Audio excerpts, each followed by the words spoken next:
Salam alaikum warahmatullahi. J'ai un avis et un sujet à partager avec vous. Une femme qui est mariée, qui vient en Europe auprès de son mari, étant une femme mariée, pour venir dans son foyer. Et une jeune fille qui n'est pas mariée, qui vient en Europe pour venir se chercher ou pour continuer ses études, elles n'ont pas les mêmes réalités. Il faut que les parents sachent que une femme qui vient rejoindre son mari pour faire son foyer et une femme qui décide de venir se chercher ou de venir continuer ses études, on ne doit pas les comparer, elles n'ont pas les mêmes réalités. Une femme qui est venue faire les études ou venue se chercher ici en Europe, elle n'a pas d'engagement, elle peut faire tout ce qu'elle veut. Mais une femme qui est mariée, qui est venue rejoindre son mari, elle ne peut pas tout se permettre. Vous voyez ou pas? Parce qu'une femme qui est mariée, il y a certains boulots que tu ne pourras pas faire. Ou qu'il y a des enfants, toi tu es venu nouvellement en Europe, tu es avec ton mari. Dieu t'a fait la grâce, tu as eu un bébé. Après 2 ans, encore tu as eu un autre bébé. Tu as un bébé comme ça, il y a certains boulots que tu ne pourras pas faire. Qui va garder ton enfant?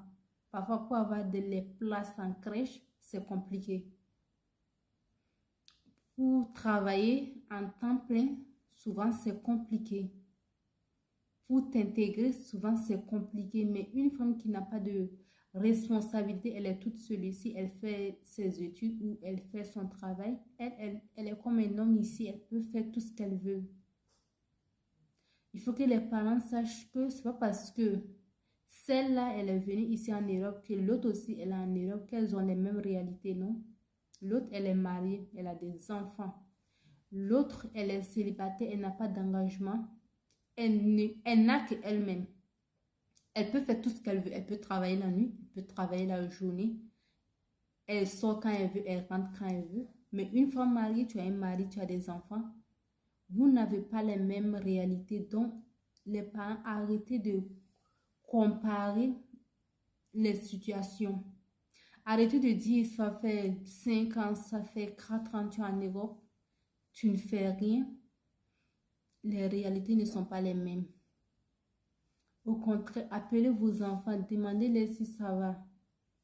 Demandez-les si elles se sentent bien, si dans leur foyer ça va, si elles sont heureuses. Parce que la finalité, c'est ça. Est-ce que tu es heureuse? Parce qu'il y a déjà la distance. Mais la plupart des parents, ce qui les intéresse, est-ce que tu travailles? Qu'est-ce que tu fais? Telle personne est venue derrière toi, après toi, pardon, mais elle a fait ça, elle travaille ou elle a construit. Elle a fait ça pour son papa, elle a fait ça pour sa maman. Arrêtez de comparer les gens parce qu'on n'a pas les mêmes situations. On n'a pas les mêmes réalités. Quelqu'un peut venir en Europe ici après toi, mais elle peut réaliser beaucoup de choses parce que chacun a sa chance. Et puis, arrêtez de comparer celle qui est mariée, qui est venue dans son foyer et celle qui est là comme ça, elle est venue se chercher ou elle est venue faire les études. On n'a pas les mêmes réalités. Salam alaikum warahmatullahi.